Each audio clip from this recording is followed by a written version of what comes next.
What does it go like? He goes, I'm 2 days into college and I'm 3 lectures behind. Met this guy, let's name him Colin. He says he wants to be mine, but it doesn't really sit with me quite right because he doesn't really like the things I like. I keep accidentally locking myself in the dorm in the middle of the night.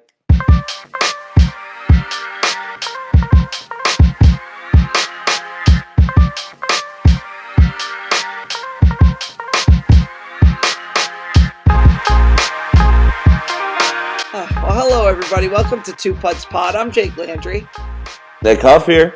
and it feels like we haven't done a pod for a long time, so we're back, but we're just back a week later, and just a little background because we're always critical, and we've been leading the show off with something that we're really me, but you too. We're critical of the things around us, and we really want the best for society. That's where it comes from. And I felt like giving this example, Nick, because both of us had this experience as young boys and men growing up. Yes. This was a shared, even though I'll say I had a little bit more claim to it than you. As a young Jewish by association, but when you're young, you kind of just, have to do those things. But as a young You still did Jewish the bar mitzvah? Yeah, I did the bar mitzvah. I hung around for the bar mitzvah. There were two things that I thought could be real. One was that maybe I'd get a lightsaber at the bar mitzvah. Now listen, when I was 11, 12, 13, not so much. But when I was 8 at Sunday school and they were talking about the bar mitzvah, I'm like, maybe they give us lightsabers. Let's hope. Because otherwise, everything I'm doing right now doesn't really feel worth it, to be honest. The second thing, Nick. I'm not learning Hebrew for no lightsaber. I'm just saying, it's a whole language. I'm just saying. So, there was a legit, oh gosh, when I think about that now. Now, the second thing was that Jesus, and my dad was, Christian, Catholic, whatever. He wasn't really that religious, but that was where he's from. So I knew of that story and him being resurrected. He was a young Jewish boy, like, maybe. And I think this is hand in hand with the development of ego, and you're proof of that. Maybe I'm Jesus. And that's a big responsibility for a young kid to take on. Let's just start there. Like, if we're being serious, like that's a lot to put on your own shoulders, Did you feel that way? Yeah, dude, mine started, so quick bar mitzvah story. I was there and I was like, dude, I want to get in the chair. So if you don't know, they put you in a chair and they like throw you up and down or whatever. I was like, I want to get in the chair. Well, one of my buddy's uncles who was there, he's like, you're too big to go in the chair. I was like, damn. But when I'm at that bar mitzvah, I'm sitting here like, and there's no substance to the thought, but I was like, dude, they don't know. Like, Jesus is right here. Like, I'm in the flesh. Why are we waiting for him to come? I've been here for a while. See, I don't get what claim you have to be Jesus, but I'm telling you that I am not the only, young Jewish boy who has had these thoughts. But again, so when we come with these things and we come with these criticisms, as in capital C, philosophical, having criticism as in thinking about things. Capital C, it's a thing. But that we're bringing it for the betterment of everybody. That's where it's coming from. As people who listen, I'm 33.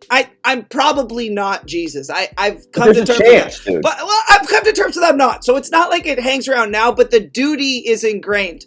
So here's the thing, Nick. I was going to get us sandwiches for bowling. I'm kind of in a rush. This guy comes in, cringy dude. Like he 3 people ask him if he needs help. He's already being helped, and by the third person, he's like, and it's like, I get it. Third person asking, he's like, I don't know, if you got the winning tickets to the lottery, I'd take that. It was so cringy. I felt immediately like I had to brush my teeth. I just it was just awful.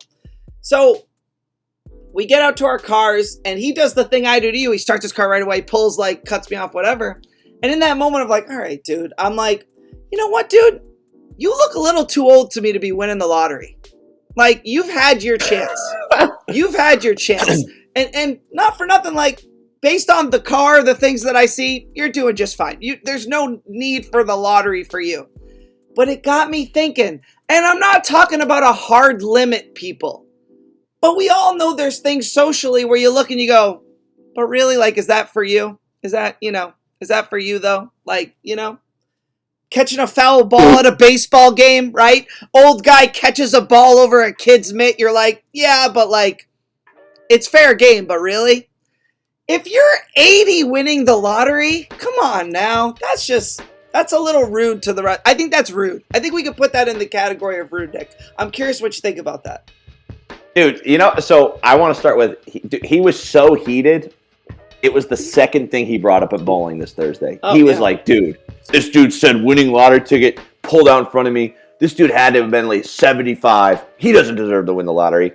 And I'm like, my original thought was, yeah, but like, who cares, right? And then Jake's like pushing me. He was like, dude, that's not a good answer for the pod, blah, blah, blah. So I'm like, all right, let me actually think about it. Dude, I think no older than 55, you should be able to win the jackpot. The jackpot. Now, if you're 80 and you win $200 on a scratch off, whatever. I mean, that's not what we're talking about. We're talking about jackpots. I'm talking Powerball and jackpots. So 55, dude, because when you're 62, if you played it smart, you got money to retire, dog. Like, maybe that's 55. A privileged thing for me to, I don't know. That's kind of wild. Maybe that's a privileged thing. Dude, no. First off, I'm impressed. If you're 63 coming in and like, oh, dude, I'm hitting the Powerball today. You know what, dude? I hate you. I hate you. Hate you. No, 55, bro. Because my example was like, and you know what? I'm gonna say it. Anyone who wins the lottery except me, I hate you. Okay, but I hate you. But like I said to you and our bowling partner, if they're young, and this is just the way I see it, Candyland, my ex-girlfriend used to say, like, I look at it, I'm like, wow, we're going to hear about that guy doing something to change the world. That 26-year-old that just won $800 million. Good for him. You know what I mean? Get it, young blood. I can delude myself to think that way. 55. Dang. 55, that's my number. I know it's low, but like, dude, you had all this chance to win. You had all these years to win. No. Don't go buy a ticket now. You're 56 and you win the lottery, and that's like rude. Interesting. But I like it. And I'm into it. And I'm going to be there. And if it happens in Connecticut, I'm going to be there booing the guy when he comes back to the gas station with 2 middle fingers in the air. Well, no, you got to go to the office if you win that ticket. All right, well, let me hit you with another thing. So we've talked about tipping culture, and just to recap it, I think that's when we had Lucas on the pod too. Basically what we talked about, and Lucas really said this, which was such an amazing, insightful take. COVID really messed up tipping culture, and we haven't recovered from that yet, where we were tipping much more during COVID than we were before. We haven't really gone back. And the benchmark we set, where you two and me differ, is when you go to pick something up, you've ordered it, you put in the screen, and it says, tip. You guys are like, oh, yeah. I'm picking up. What's the tip? For me, like, there's a lot of things that went into it, and the tip is going to everybody. I usually click it. But this morning, I had kind of like my not last straw, but like, you know what? This is like, today's when it changes.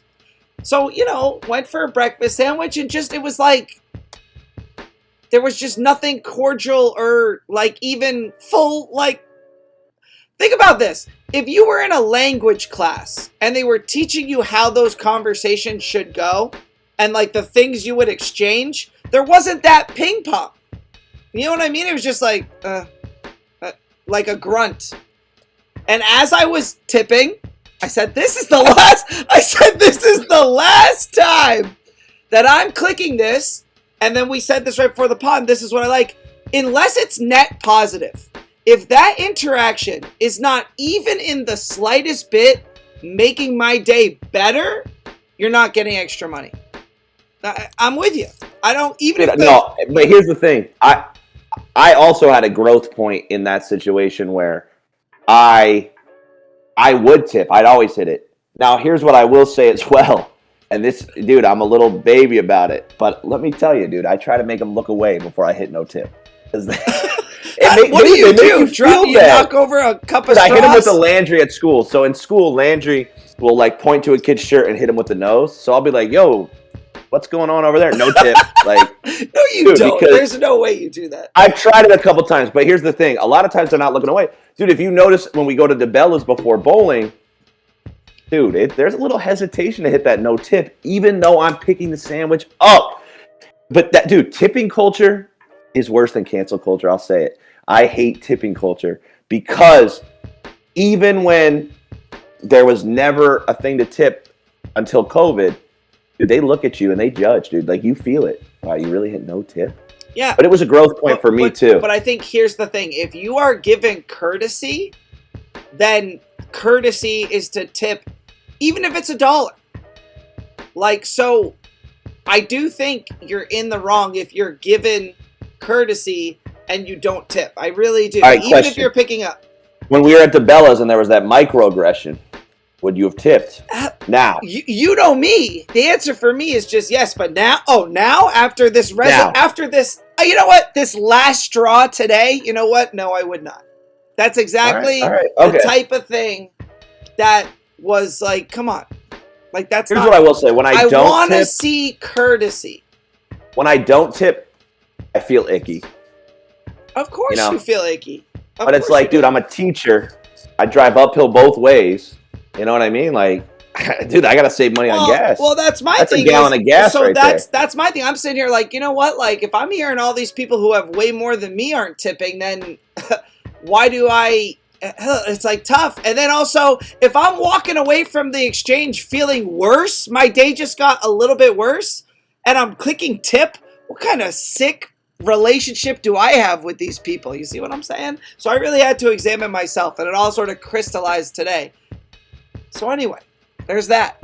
Yeah, tipping's toxic. Period. Point blank. See, but I struggle with that because if you're given courtesy, I disagree. Okay, so here's the thing. I haven't been tipped by you once, and I've been nothing but kind to you since I've met you. That's funny that you say that because at the beginning of the year, do you remember the thing that we were doing like once a month? Every like 3 or 4 weeks, there would be something that was coming in the mail? No. I found these random soccer jerseys that you could get on page, and you'd get them, and they would just be random, and it would be like, oh my god, you get to open and see. So I bought Nick for like at least 3 months. I think 3 jerseys, 3 soccer jerseys. Never asked for any. I don't care at all. But it's just funny that you bring that up because actually the other day I was like, oh man, I missed that experience. Too bad I'm completely poor because of all my tipping. So anyway. Croc sneakers, Nick, okay? We went to Marshall's last week and we got these, I went to first of all, men's shoes in my size, I'm a 9. It's a rough life out there. What are you, a 16? Yeah. Is that even a thing at like Marshall's? Yeah, let's just say I got to order them all online. I can't go to DSW and find shoes. Wow, well, I'm about to talk about how hard it is to be a 9, but I guess a 16 doesn't sound too easy. I don't know. My apologies. Well, we went to a second Marshall's, went to the clearance in the back, and dude, there were these Croc shoes. Now, they were an 8.5, but I'm like, well, aren't they supposed to be like tight and Croc-ish anyway? Put them on, fit like a glove. Now, here's the thing. They are literally like mesh. I probably have them around close enough. Well, whatever. But like, they have... If you look from afar, they look like shoes, right? Like, you can't tell that they're see-through. But as you all pointed out when we were all hanging out at the end of the day, because I was wearing black socks and they're navy, because I couldn't find navy socks, you're all like, oh my god, black socks are navy, what are you doing, blah, blah. It's pretty see-through. Did I say that? Oh, yeah. I don't match, ever. Well, okay, that's whatever. fair. Well, I'm power clashing right now, too. But I've been paying close attention because I'm gonna out myself. I have really stinky feet. When I get home at the end of the day and I take my shoes off, I have to wash my feet every day. Like, otherwise it's just uncomfortable to exist. Okay? Especially for my wife around me. So, I've been tracking the Croc foot smell odor factor with the mesh. A little bit of, thank you for that eye roll on camera, for a little bit of breathing space, all that stuff. And I'm going to tell you guys, I've been taking some data, okay? I've been tracking the foot odor is reduced with the Croc shoes, okay? So lab tested, If you get a chance to get the Croc sneakers, go for them. They were on clearance at Marshall's. It was like $28. I couldn't believe it, Nick. Dude, I had a buddy, I'm not going to name names, and he knows who he is. And maybe we've never said it to him, but freshman year of college, me and Max lived together, and then 2 doors down was this other friend that we ended up meeting. And at the beginning of the year, we'd hang out in his room a lot. He had an Xbox. He had a lot of different games, so we'd grind in there. And one day, dude, we walked in, and it hit me like a truck. I'm like, Jesus, dude, what the hell? And after that, we like stopped hanging out in there because, dude, there was a funk. A nasty, nasty funk. So we told him, like, look, if you are to come in our room, your feet need to be washed and your shoes need to be outside of the door. Wow. Because your feet are that bad. But that was when Crocs were not if you were crocking, you weren't rocking. You know what I mean? So having Crocs made you a dork. Now, I wish they were around because, dude, his room was cool, whatever. Like, we did our thing, but, bro, those feet, dude. Oh, dude, I can smell them right now. Oh, and he knows who he is, dude. He ended up getting, we made him get, junior year, we ended up living together. We made him get those shoe freshener balls. Because we were like, dude, we're not doing this for a whole year, buddy. I don't know what to tell you. But, yeah, dude, I wish he had Crocs shoes there. It would have made it way more bearable. Probably still would have had to wash, but yeah, no. So anyway, but not like that, bro. Strong endorsement on the Croc sneakers. So last night, getting into some sports, Caitlin Clark led Iowa past UConn. You didn't get to watch any of the game. No, three-body problem was on. Oh, sorry to hear it. We could now get into my whole book into adaptation rant, which I really want to do soon, but it's not for today. It's not today. It's not today. That would be a whole pod. Yeah. I won't even join it. Jake will just have a special segment. So my grandpa called and was like, "Oh, you gonna watch the game tonight?" So I was like, "All right." So I had it on, and I gotta tell you, in the first half, UConn was looking good. It wasn't looking great. I had to put on my phone. Wife gets home, whatever. Tune into the fourth quarter. And, they had to find ways to win Iowa. Caitlin Clark was pretty well. I mean, she did what she does, but, they shut her down pretty well. Yeah, I would agree. I saw, 23 points. That's not Caitlin Clark. Yeah, and it came down to the end. Honestly, it was really close. And I just want to, because I know some people listen to this podcast are UConn fans, and I just want to support you in that last call. So, for those of you who didn't watch, Iowa was up. And they actually had, I think, a 3 to 4 point lead, but UConn stormed back and ended up being Iowa 1 point up with 8 seconds left, and UConn had the ball. So to me, that's a recipe for the Iowa, either the Iowa heartbreak or the Caitlin Clark with 0.1 seconds, gets an inbound and a crazy one to win it after UConn seems to have taken it. But on that possession, there was an offensive foul called for an illegal screen. And Nick, I'm sorry, for me, it was ticky-tack. I'm not saying it wasn't an illegal screen. This was the foul. This was the foul.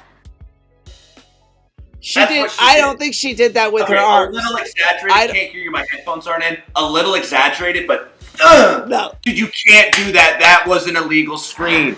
The issue with that call, let me get my headphones in. The issue with that call was because it was with 8 seconds left. No one would have batted an eye if it was in the third quarter with 2 minutes left. No one would have said anything. That was an offensive foul. Were there other calls that I saw in the fourth quarter that were not fouls? Absolutely. There were a couple free throws that Iowa got. But no, you can't. You can't do that. That's an offensive foul. So what I'm going to say is I think the NBA and basketball in general is a really ticky-tack, referee-driven sport. So I would complain, but who's to say what? But I hated it. I hated it. You hated it because of the moment. And this is a whole a sociology thing. People don't want refs involved at the end of the game. They shouldn't be. even if it's a blatant foul, people will always critique a ref that makes a very important call. That was a foul. It was just poorly timed. If it happened with 2 minutes in the fourth, people would talk about it, but not like this. Dude, it was an offensive foul. You cannot. She was still moving when she set the screen, which by definition is, guess what? A moving screen, offensive foul. I don't going really that way. think, like, what is true stillness? I think she had achieved stillness. I really do. Here's the thing, and I will say this. In women's basketball, and I will say this, it's such a better product because they don't rely on their uber athleticism and jumping out of the gym. I'm not saying they're not athletic. They would smoke me in every sport except swimming. But they don't, like, they set screens. So the calls, like, you will see a carry in women's basketball. You will see more illegal screens. Like in men's, it's not the same, which it should be. But what I will say is the women's basketball is coming, dude. Because first off, there's a ton of hate going on Twitter and X and whatever you want to call it. Well, this LSU player who just entered the transfer portal, yeah. Yeah, so, but like people are talking about it, and people are talking about, like, they're hating on these girls, which means people are watching. Well, my grandpa said last night, he's like, I'm not even watching the men's, I'm just watching the women's right now. Yeah, and I will say, Caitlin Clark's excited. Now, did the NCAA want Caitlin Clark in the final tournament? Yes, because there were 2 or 3 I'm not phantom saying calls. it was rigged. I'm not saying it was rigged. I just didn't love the call. No, but there were other calls that I hated more that were less consequential because of the timing. Like I saw 2 fouls that they called a shooting foul on UConn where Iowa got to shoot free throws. They weren't touched. They literally weren't touched. Like the defender on UConn moved out of the way. So here's what I'll say is offensive foul, bad timing. You cannot move when you screen. Iowa maybe embellished it a little bit, snap the head back. I mean, come on, that's just everyone's doing that. But I really think, Nick, you should go back and look at it. I really think, I watched it extensively last night. I've seen every angle, and after a long week at work and a lot of things going on, I can understand where it would be hard to process it in a way where you can truly capture the reality of what happened. So I just think that when you look at it more, hopefully you'll be able to see what you know how I know it's an illegal screen? You know how I know it's an illegal screen? When I played basketball, all I did was set illegal screens, and that's the exact screen I would set every time. That's how I know it was illegal. So dude, it's the timing. My buddy on Twitter said it best. Offensive foul, the timing where no one wants to talk about refs. Which we can go on a whole nother tangent. Referees such a thankless job. If you do your job great, no one talks about you because that's what's expected. If you do even make 2 mistakes, now you're talked about and everyone wants you fired. Being a referee is thankless.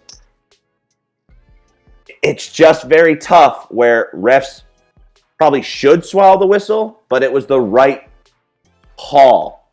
Now, should they have blown the whistle? I don't know, but it was the right call. Does that make sense? I think what is going to make sense is some sort of highly sophisticated AI that takes over the last minute of a game, so at least the decision could be taken off a human decision. Like when we think about, I know in the NBA they do a 2-minute report. But again, but here's my thing. Yes, but when we're talking championship and the hugeness of these tournaments, and again, I'm an empath, there's just much more to it than just the rules. Because every game is its own story and it has its own. But the ref's job is to keep the game within the rules. Right, but the reality is that every time a game is played in any sport, it's its own interpretation of what the sport is and looks like. Right, when 2 teams. Don't make me do the screen again. I'm not afraid. All right, do it again. Here's my question for you. I'm sweating. Do you feel like you have anything to say about the final tomorrow, which is SC State, which is undefeated, against. They're going to blow out Iowa. I think they're going to blow out Iowa. I think UConn showed a blueprint on how to stop Caitlin Clark and make her less efficient. Blowout. And I think it's going to be a blowout. I think South Carolina is going to win by at least 10 points. Would be my prediction. Well, that'll Because be really sad for most of America. UConn showed the blueprint on this is how you stop Caitlin Clark. She was very inefficient. She didn't put up 30. Like they blitzed her on screens. She wasn't making the right reads. And Gino Auriemma is one of the best coaches of all time, so that may have a factor. But Iowa just beat that, so don't you think there's something to be said that South Carolina, I think, is way more talented. Well, they're undefeated for a reason. All right. So we'll see. I think South Carolina is going to win, and I actually disagree. I think Caitlin Clark's starting to become hated because she's so good, and that call did not help her. But I'm not. That's not what I'm saying. I just didn't. I thought the call was ticky tack. But no. Yeah. But you said America won't be happy if South Carolina wins. I actually disagree. I think Caitlin Clark is starting to become like a villain. Interesting. Because what I'm saying is that call didn't help her. When you're polarizing, it can flip flop, right? She went from one side of it to the other. All right. Well, let me. When you're the best in the sport, like when you're the best college women's basketball player, people are going to love you or hate you, and people are going to flip. Because people hate greatness. They do until it's over. No, exactly. So let me ask you a question. Oh. On the men's side, we have UConn taking on Alabama. UConn is... Part of my French. Yeah. UConn's going to beat the piss out of Alabama, and it breaks my heart. Breaks my heart. I hate UConn. Yeah, but it feels like they're playing a different sport, in terms of the tournament. And this is going into last year, too. NC State versus Purdue. Let's talk about this one. No Diddy. Well, let me just talk about UConn real quick. I want you to know, told you guys they were going to win it all. Yeah, and I told you, they're good because they play harder than everyone else. They're bought into their coach. And they run their sets.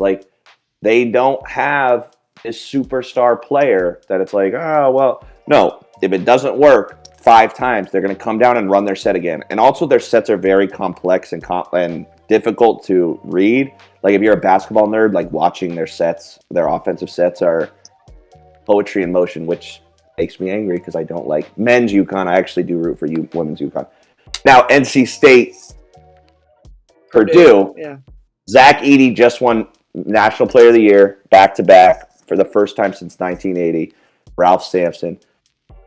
Zach Edey's a 7'4" monster who has very good footwork. Obviously, terrifying to try to score a layup on him because he's 7'4". Has good post work, can go to left, can go to right. Doesn't really need a jumper because he's just so much bigger. But NC State has this boy, dog. He's fat. What's his name? I don't even know. I don't know either, but he's a bulldog, dude. He's fat, dude. Can I say this? I was talking to my grandpa last night, and I was like, oh, NC State. And he's like, oh, I don't really know much about them. I said, well, the only reason I know about them is because I jumped on the Oakland bandwagon after that guy made all those threes in the first round. And then Oakland in the next game, I was like, all right, I'm going to watch this. Who's NC State? Who are these bums? And so when they knocked out Oakland, I was like, all right, now I'm an NC State guy. So I'm pulling for them. I'm hoping they can at least make it interesting in the last, couple minutes of the game. Because it'll be interesting because obviously everything runs through Edey. I don't know if you watch. I watched a little bit of the game when they made it to the Final Four. It was like their offense was... They overloaded one side, put Edey on the weak side, dumped it down to him, and let him go to work. If he got doubled, he just passed it to one of the shooters. And that game was close because the Purdue shooters weren't hitting their threes. So it'll be interesting to see, can they put that big fella on Edey and isolate him one-on-one and hold up and not get into foul trouble. Because if they get into foul trouble, I think it'll be interesting. Oh, well, if he gets fouled it'll be interesting but the big fella, defending Edey is exhausting. So his legs will be tired for offense. So what are they going to do? Are they going to protect him so that he can carry the load on offense? I'm interested to see what NC State does game plan for such a dominant force. I'm trying to look up this guy's name right now. But, no, I mean, we'll see. It's really going to come down to Can they contain Edie and keep him off the free throw line? Because if he's on the free throw line, that means you're getting into foul trouble, which is no bueno. But no, I think it'll be a closer game than some think. NC State plays hard, which is half the battle, and if they get hot from the 3-point line and Purdue has an off shooting night, because that's where the one game factor comes in. Like, you can have an off night, come in and not hit anything. How is it possible that ESPN has a game with a game preview and that dude's name isn't mentioned and there's no link for roster? Like, you know, the problem with ESPN is they're the only one out there. So the product is, I'm sorry. I'm ready for a glow up with the ESPN app and all their things. I just have to put that out there. Like, I'm ready for a glow up. How many years has it been that we've had the same platforms with ESPN? Too long. So I just got to scratch that itch real quick. Because obviously the app, I hate, and again, this is the Jesus in me, Nick.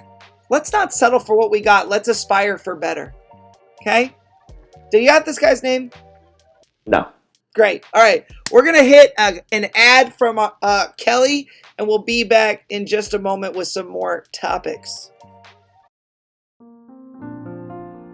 Two Putts Podcast is brought to you by Passive Aggression. I hope this ad finds you well. Passive Aggression. This ad was paid for by the snarky people of Fairfield. Topics. All right. We're back. And we're better. I am on a whole nother level. Oh, wow. I thought you were going to say better. Someone steps up when we put them in a stretcher, like something like that. But instead, that's the '90s in you. Well, but when you said, right, but like a rhyme, but a rhyme is when they end with the same sound. And I don't know if you know this, but better and level don't rhyme. So that's the thing is, if you're saying the 90s is actually having a rhyme style as opposed to just saying random stuff, I would agree with you. I took my headphones out. So, no, the next line is, you only let me, she only, because I let her, you know what I mean? So that was the next line. Well, I can't. I'm just impressed with you, dude. So here's something that really grosses me out, and I want it removed from our lexicon, all right? Our linguistic structure and our social, utterances. Drinking people's bathwater as I'm attracted to that person thing is rancid. That is disgusting. No, stop. Like, that's nasty. Why would you want to drink soapy water? Forget about the person. Forget about the person. Why would you want to drink soapy water?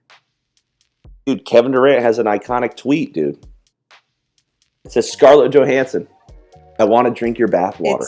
And Kevin Durant is a loser. Okay? Kevin Durant is a loser. And which, based by your objective definition, we got to do it in front of students, me and him, about this. Based on your objective definition, he is not a loser. He's won twice. But he had to bandwagon to get those with the best team in NBA history. He was the best player on that team. But those teams were already winning championships without him.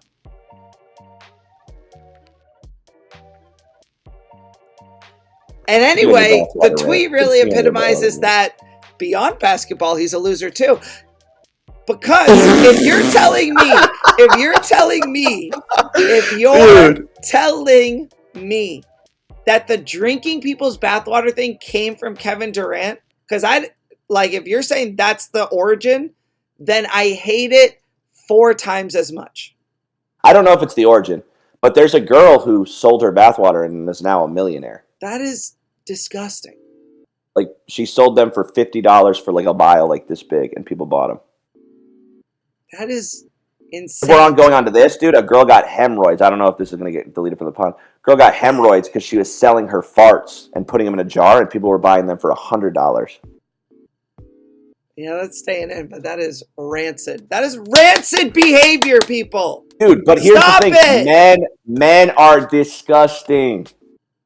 Period. Point blank. End of comments. Drop the mic. Why? Here's the thing. If you say like, first of all, bathwater, it's just disgusting to even want it and like gross. But if you were to say like, oh, I want to bathe in your bathwater. Like, okay. No, stop. But don't drinking? Stop. Drinking? No. Drinking? First off, I don't Drinking. even take a bath. Drinking. I'm not sitting in my own dirty Me water. neither. But I'm just saying, drinking? That's Dude, disgusting. It's soapy water at the minimum. It's worse than that. No. Dude, drinking your bathwater after you come home from a hard day of work, dude. Stop. Ugh. That is gross, dude. Rancid. But first of all, who even takes baths? But like, I just, that one really bothers me. It's going up my caboose. I don't want to hear it anymore. Like, get it out of here. Get it out of here. I don't hear it often. Well, then maybe I'm hearing it from you too much. From me? This is an intervention. I'm adding the other people to the call right now that I invited here today. There's a tang to the water that just you don't get anywhere else. Drinking! Ugh! I also just would say that, so quick story. When I was in Jordan, we, like, part of the trip, it was my study abroad semester, is we spent, I think it was a week, with like the Bedouin, which are the nomadic people who live in the desert. And it was an amazing experience. Unfortunately, me and a couple other people got really sick, like right before we went. So I remember the bus ride down, like we were all just like flu symptoms, like just super sick. And so like the first 2 or 3 days there were just brutal for me. And I remember the second day, they like, my host dad was awesome. He like took me all sorts of places, and he was like, he was one of the people like in the like village that just was part of what made things go around. So it was really cool to like be with him and see him, and there was some cool stuff with that. But he took me to meet this goat farmer, and I'm sick, dude. Like, I'm just getting over sickness. Like, I'm not super sick, but I'm like a day after I was just super sick. And they're like, listen, we're going to give you something that's really good for you. And they gave me goat milk. Like straight from the, and dude, it was like, when you go get a milkshake at like a place, they have the big metal cups that they use. It was a big metal cup. It was 3/4 full. Was it good? No, you know how I feel about milk. You're not a milk guy. You know how I feel about milk. And I'm sick. And I've always been told that if you're sick, drink orange juice, not milk. Milk's like the worst thing you can drink when you're sick. Dairy's bad for you when you're sick. That's what I'm saying. So I'm sick. That's what Jeannie tells me. I'm sick as a dog, and they're like, here, take this thick milk, dude. It was, oh my gosh. So anyway, I don't even know what we were talking about, but drinking for me is like, it's just, I have an aversion to not drinking things that I enjoy. I'll leave it at that. Stop saying you drink people's bathwater. Stop asking for that. Just everybody stop. My God. Here's another thing, Nick. So I was, because enjoying the beauty of the world, I found this page on Instagram, and it was this dude who just has really cool looking bugs. Okay. And we're talking about like Malaysian bugs, dude. These bugs you didn't even know these bugs exist. Okay.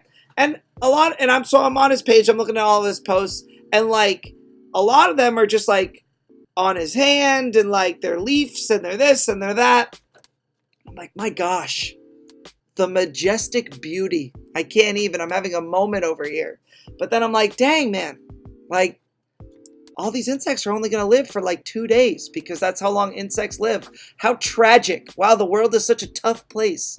So then I went to Google and I was like, Google, what's the longest lifespan of insects, of like what insect lives the longest and how long do they live for? And I was shocked by the answer. Did I tell you yet? What's your guess? No, you told me. My guess was 5 years. My guess was 5 years. And I asked Melanie, she said like 2 years. Dude, a mother termite lives for 25 to 50 years, and some people think they live for 100 years.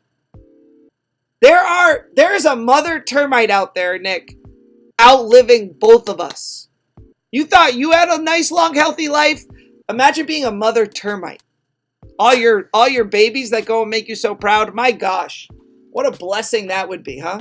Live 100 years and have enough children to... expand your colony beyond what you could ever imagine. Gosh, beautiful, dude. Gosh, what a great story. I mean, I just feel like that's one of those things where the Jesus in me just can't help but feel wholesome with that. But you had a question about a snail, Nick, that was a deep philosophical quandary of a different nature. My question was, if you could have unlimited money,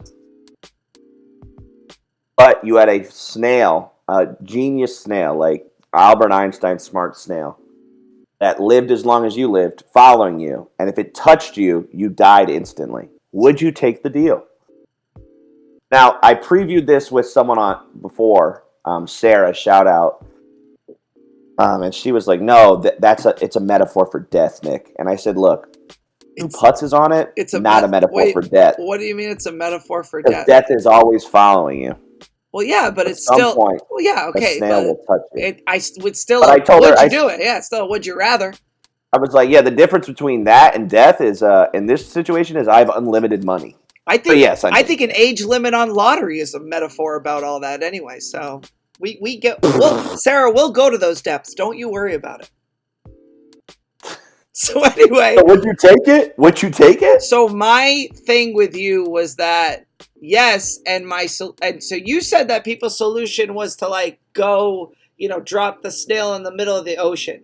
But in my opinion, let's do this one for Sarah. Sarah, this one's for you. If you watch Big Fish, do you remember the movie Big Fish? No. Oh, dude, great movie. Go watch Big Fish. Great example of magical realism. Fantastic movie. Sad movie. Prepare to cry. Bring some tissues with you. But one of the characters goes as a child to this old woman with 3 of his friends, and they say that if you look in the old woman's eye, you see your own death. Right? So if this is a metaphor for death, I would want to know. I would want to know exactly what's going on. Okay? So that I could act accordingly. So the snail would need to be in my eyesight at all times, and I would keep it very close. And here's what I would do. I would make basically like a fish tank of sorts, but with no exit, right? Like the snail would be, because like you said, you can get other people to do it for you and you have all the money in the world. So I would create basically like a terrarium that's just, glass or whatever it needs to be, but so I can see the snail at all times. It's close by. There's triggers set for if by some miracle it's able to escape. But I would keep it extremely close so that I knew what was going on. I would not, if you go and throw that snail in the ocean and it's Einstein level strong and it can't be killed, which is kind of part of this whole thing, it would find its way back to you, you idiot, and you wouldn't expect it. What's wrong with you? You got to keep that snail close. What if you did what you did, threw it in the ocean, and if the glass broke, an alarm triggered your phone, it's out. But you don't know where it is. You don't know where it is. Okay. Well, then I'll put an air tag on it. Dude, I used my air tag the other day. It was like, sorry, we can't tell you. There's not, it's like you haven't used it recently enough. Oh, that's good. That's good. That's great. Thank you. That's fantastic. Well, dude, if you're on YouTube, let us know what you would do, because we need to know. I'm curious what people would do. I would get it farther away. And one day you'd be sitting there playing. And I'd look down and I'd feel a little slime on my toe. Doing what rich people do it exactly. This snail would just give you a little mwah, on the pinky toe. You'd fall right over, dude. Guess what, when I die, that snail dies. So I'm negotiating with this snail before I throw it in the ocean. Like, look, dog, you touch me, it's over for you too, dog. Yeah, but if he's like Albert Einstein, Meeseek's level of awareness, he's like, I have one purpose, and the only way to fulfill my destiny is to do that. I know, dude. Deep. You know what? Speaking of this, real quick, dude, one of my favorite sayings is it's a bad day to be a piece of an item of food. It's my least favorite one, yeah. And Jake is always like, dude, but the food's purpose is to be eaten. So it's actually the best day for that taco or that thing because it gets to fulfill its purpose. But let me tell you, when Nick Huff gets a hold of it, it's a bad day to be an item of food. That's all I'm saying. But I'm telling you that the food's soul is feeling fulfilled by its destiny being fulfilled to. That should be a promising thing. This, I'll tell you what, for leading off with the Jesus thing, this has become very, like, this is sermon right here. And so anyway. Because there's two Jesuses, right? Two Jesuses. Well, now I don't have to think about the name. So let's check in on Dom. Okay, so if you don't know. Good old Dom. At Don't Call Dom. He was on Perfect Match, which I've never watched. I found Dom on Instagram through a sketch comedy. He also has a band. I don't know their at the top of my head. But we want to talk about Dom. We want to be not creepy, but we want to be truthful because we really want to get him on. We sent him a cringy message that we read, and I think I mentioned last week, now we're having conversations on his posts and his comments, really short ones, but just to try to get his attention. Just enough, yo. He gets a notification, 2 of them. The way that we want this to be thought of is him going on the pod with us is prom, and it's September. Still early on in the pod's life, okay? In our junior year. We're like the nerdy kids. And he's the senior, girl. You know what I mean? Like the destined to be prom queen. But here's what we know. The three of us are going to be having that prom king, prom queen dance together. Okay? We're going to get there. Cue the opening scenes. Here we go. Opening credits. This is going to be a movie. So, as part of that, he had this post about his band. He was like, I'm really bad about advertising. Like, give it a follow. So I followed it. A couple good songs. But then I had a negative experience, okay? And it was all the suggested friends and stuff like that were people from Perfect Match, Love is Blind, da-da-da. And one of them was a podcast with Natalie and I don't even know who else. One of the other girls. Huh? Okay. Well, Well, let me tell you something, okay? First of all, like, those two characters, really? Natalie with Shane? You really want to listen to a podcast with Natalie? After that whole thing? After the Shane thing? Why would you want to listen to anything she has to say? I'm sorry. I got a little jealous because their pod is obviously blowing up because they have all their fandom from the reality TV show. So I think one of us has to go on reality TV, Nick. I know I'm dropping this on you live, but that's kind of the conclusion that I came to. To get Dom's attention. For Dom. Okay? One of us has to get up to reality TV. I'm married, so I think you have to fall on the sword. I also think you would be more likely to get it. No, dude, it's got to be a dating show. And you got to Trevor it. You got to Trevor it, dude. Make a plan with Jeannie. That's worked out so well with Trevor popped up as one of the suggested friends, dude. So he hasn't posted in 6 weeks. Instant fandom, dude. Instantly. We'll talk about it later. I'm dropping that on you live. My apologies. So, serial tier list. We're gonna transition over to that. We're gonna slap a Kelly ad here, and then we'll see on the other side with the YouTube people. Yeah, well, we'll probably see. We'll see. We'll see if everyone can hear it too. We'll see if it's good enough. All right, here we go. Two Putts Podcast is brought to you by Crocs Sneakers. So many holes to air out your toes. Crocs Sneakers. Keep your feet smelling sweet. This ad was definitely not paid for by Crocs. Tier list. I know you can't see me, but we got Nick in the bottom left corner. And we're just gonna go for it here. Tier list. So are we? Well, dude, this is because you're a Raisin Bran take. Well, so now I need to know We'll put. Yeah, sorry. Little context. I came in and had a take about the best cereal there is, and that is Raisin Bran. It's an S tier. Cereal. No, it's not. I'm willing to put it. Put it down. I'll put it in the B tier for now. No, we're ending on Raisin Bran. We're ending on Raisin Bran. Raisin Bran will be the last cereal we do because I don't even want to talk about it. All right, well, let's talk about some, I'm going to put Pops in it. That's a D tier cereal. I can't D tier. Let's do the obvious one. Crave is too chocolatey, but it's a C tier. And the little munchies. Crave is fire. They have I'll give you B for now. Let's see. Apple Jacks is B. Apple Jacks is... I think it's a C tier cereal, so we'll C throw it tier? in B. Apple, it's too appley. I have to put. Dude, Fruit Loops in A? Well, we have dude, S. slow down. We have S. Fruit Loops is not an A tier cereal. Fruit Loops is a B tier cereal at best, dude. Well, Frosted Flakes, yes, is an S tier. Is there Crispix here? I mean, I hate to put Rice Krispies in C. I know it feels. That's an A. Are you serious? That's an A tier cereal. Rice Krispies are an A. I mean, yes, dude. Okay, you gotta feel the versatility of it, dude. I don't. Honeycomb. Here's what I'm going to tell you about honeycomb, real quick. Dude, honeycomb's good. I would put that in the D tier cereal because I ate so much of it. I know, but that doesn't. That's not fair. No. Yeah, Captain Crunch D, dude. I'm never doing a tier list with you, bro.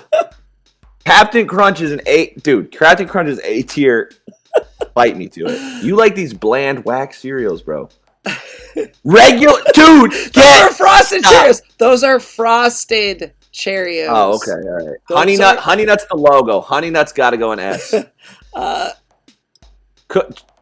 It's too chocolatey. I mean, it's just. How is Rice Krispies A tier? I'm sorry, I can't. Put it in B. Cocoa Puffs. I'm gonna put in B. Like Cocoa Puffs. The issue with the Cocoa Puffs is the milk after. Yeah. I guess I have to put Frosted Mini Wheats in B. Frosted Mini Wheats, actually, dude, I had those the other day. A tier cereal. I would put those in A. Those are fire. French Toast Crunch. French Toast. I've never had. Never had French Toast Crunch, or no, Cinnamon Toast Crunch. Where's Cinnamon? Here, this is what I mean to put. I don't know what French Toast Crunch is. Cinnamon Toast Crunch is S, dude. No, agreed. I'm glad you feel that way. Now, for me, I'm sorry. The Pebbles, dude? No, they're not S, dude. They're both A. I would give you A. There's no way, dude. Right. And I'm not a fruity cereal guy. Lucky Charms, facts, dude. Lucky Charms is C tier so cereal. bad, dude. There's not and enough I'm not a marshmallows guy. Dude. All it is, Lucky Charms is a lesson in expectations, and it never lives up to expectations with the marshmallows. Ever. Do we do Trix yet? I mean, Trix and Cocoa Puffs are of the same ilk, so, dude, I don't, man, I guess you're right on Fruit Loops. Fruit Loops? No, the Fruit Loops one is tough for me. That one's not sitting with me well. Dude, Cocoa Krispies got to be up here, too. Oh, yeah, for sure. Right? You know what? Fine, I'll go with, how is there no Crispix here, though? Like, that's a miss by them not having Crispix, because that's, dude, I'm going to hit you with Honey Bunches of Oats, dude. Honey Bunches of Oats is heat, dog. Yeah. Heat. It's a good one. All right. I don't know Count Chocula. I'm curious where you would put it. Here's the thing. D tier, it's just... I love that. D tier, bottom. It's a poor man's Cocoa Puffs, dude. Like, we're not getting near it. Are you kidding me? No, dude. Have you ever had Reese's Puffs, bro? Like once or twice. Dude, they're the sweet nectar, dude. If that's not at least a B tier cereal, and that's top of the B tier. Oh. I love Kix. You don't like Kix? Kix is a C. Dude, Kix and Reese's Puffs should switch. Dude. Kix is a bland corn cereal. No, Kix has this Reese's like Puffs is the nectar of the gods, dude. Kix is another lesson of give them just enough to want more. Okay, that's what Kix is about. That's what Kix is about. Dude, you're objectively wrong, dude. Oh my god! I don't know how many more. Oh, Wheaties. I mean, I don't even know. That's like Wheaties is D tier. Wheaties is D tier. Oh, Golden Grams. Golden Grams are B tier. You said Wheaties are D tier. Yeah, they're the worst. Sour Patch Kid cereal. It sounds awful. Never had. Now, if there was Special K. I mean, now here's the thing. Special K is dude. It's not Special better than K Kix. is the definition of a B tier cereal, dude. It does nothing except do its job. It's a role player that knows what it needs to do. I mean, like, for me, no one's gonna be like, "Oh, I'm having Special K today." It's like, well, I'll have it. It's here. You know what I mean? I'm ready because the rest of this list is foreign to me. I'm ready to do Really, not just Raisin Bran, but Raisin Bran Crunch. Because Raisin Bran Crunch is S tier. Put it back, dude. Let's not. You're making rash decisions. Everyone. It's not rash for me, but let's start with Raisin Bran. Now, here's the issue with Raisin Bran. Raisin Bran, dude. Raisin should not be in cereal. Grapes does not go with cereal, dude. But it's not grapes. Strawberries. They're raisins. Okay, but what is a raisin, dude? But would you put raisins in granola? Dude, isn't granola basically just cereal? Here's the secret, dude. I have a subtle bias, dude. I hate raisins. Well, so does Melanie. Does she like Raisin Bran? Obviously not. She might have it without. My opinion. Here's the thing. And again, as I presented this isn't about opinion. It's about fact. But my opinion / fact is that it's just good. Here's the thing. Raisin Bran. They do bran. Their brand cereal is better than others. Here's what I'll say. I'll take it on the chin because everyone I've asked is like, yeah, it's a pretty good cereal. I would put Raisin Bran Crunch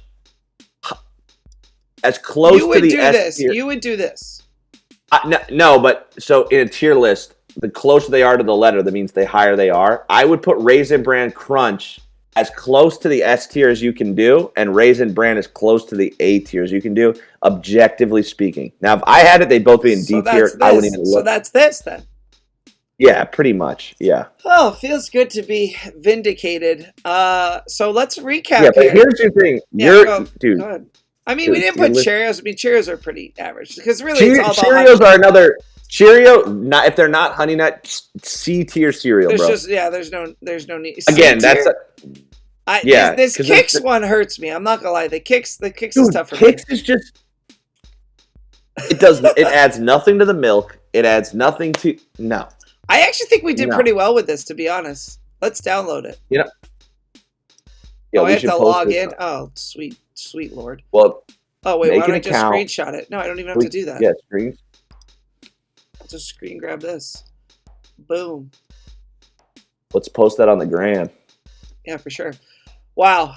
Dude, that was a good list. I actually like this tier list. I think we had some great compromises and we really showed what two Jesuses working together can do on a difficult topic. You were a little rash in a lot of decisions, dude. I don't agree with that, but just threw some in tiers with no discussion, and I had to come and humble you, which I appreciate.